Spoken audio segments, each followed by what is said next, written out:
Hello everyone, আসসালামু আলাইকুম। আজকে দেখাবো যে এখন বর্ষার মৌসুম। এখন যেহেতু প্রত্যেক দিনই মোটামুটি বৃষ্টি পড়ছে, তো আজকে এখন ইতিমধ্যে বৃষ্টি থেমে আছে। সেই জন্য আমরা ভাবলাম আমাদের আঙ্গুর গাছে এখন কি যত্ন পরিচর্যা করতে হবে যেন আমাদের গাছে কোনো রোগ লেগে না যায় বা ছত্রাকজনিত কোনো রোগ না লাগে। তো সেই জন্য আমি একটি স্প্রে মেশিন নিয়েছি, যেখানে আমি আমাদের যে বিষগুলো আছে কীটনাশক এবং ছত্রাকনাশক সেটি আমরা স্প্রে করব। তো প্রথমে আমি ছত্রাকনাশক হিসেবে যেটা ব্যবহার করে থাকি সেটা হচ্ছে সাফ। এই সাপটা আমি হচ্ছে ছত্রাকনাশক হিসেবে ব্যবহার করে থাকি এবং তার পাশে রয়েছে তুন্দ্রা। তো এই তুন্দ্রাটা হচ্ছে কীটনাশক হিসেবে কাজ করে থাকে। তো আমি আজকে আমার কাছে তুন্দ্রা স্প্রে করব না, আপনারা চাইলে এটিও পাউডার আকারে স্প্রে করতে পারেন। এবং পাশে রয়েছে হচ্ছে ক্যারাটে। তো এই ক্যারাটে হচ্ছে আমি কীটনাশক হিসেবে ব্যবহার করব এখন আমার গাছে। তো আমাদের যে 2 লিটারের স্প্রে মেশিনের বোতল আছে, এইখানে আমরা আজকে ক্যারাটে কীটনাশক এবং সাফ যেটা আছে এটা হচ্ছে আমাদের ছত্রাকনাশক। তো আমরা এই দুইটা এখন ব্যবহার করব। তো প্রথমে আমরা ক্যারাটে যেটা আছে এটা আমরা এখন বিষের বোতলে গুলিয়ে নেব।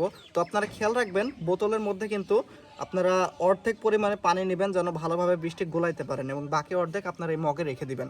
তো আমরা প্রথমে এটি অনুমান করে দিব, কারণ যেহেতু লিটারে 1 মিলি আমাদের 2 মিলি দিতে হবে এইখানে, কারণ 2 লিটারের বোতল। তো আমরা অনুমান করে দিয়ে দিব যে কতটুকু আমাদের এখানে দিতে হবে।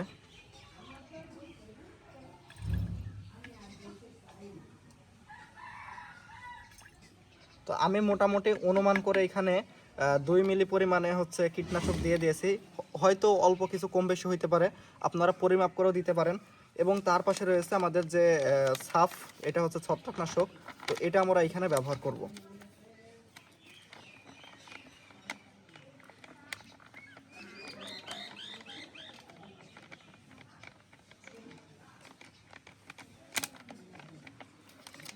তো আমরা এখানে আনুমানিক 4 গ্রাম পরিমাণে মিশিয়ে নিয়েছি, কারণ হচ্ছে এটা প্রত্যেক লিটারের সাথে 2 গ্রাম আকারে দিতে হয়, যেহেতু এটা পাউডার বিষ।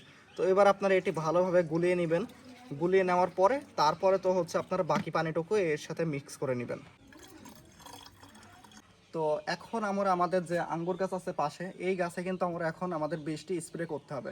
তো স্প্রে করতে হবে গোড়া থেকে একদম আগা পর্যন্ত, প্রত্যেকটি পাতা প্রত্যেকটি ডাল সম্পূর্ণ কিন্তু ভিজে স্প্রে করবেন যেন আপনাদের গাছটি সম্পূর্ণভাবে বিষে কভার করে ফেলতে পারে।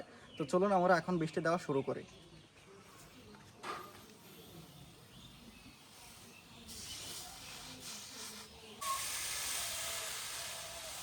তো আপনারা আপনাদের প্রত্যেকটি গাছ খুব ভালোভাবে ভিজে স্প্রে করবেন, যার ফলে আপনাদের গাছে কোনো ধরনের ছত্রাকনাশক বা কোনো ধরনের ছত্রাক বা কীটপতঙ্গের আক্রমণ হবে না। আপনাদের আঙ্গুর গাছে কিন্তু বেশি লক্ষ্য করা যায় যে মাকড়জনিত রোগ অথবা আপনাদের পাতা কিন্তু হচ্ছে খেয়ে ফেলে, এইরকম ধরনের রোগ কিন্তু বেশি দেখা যায়।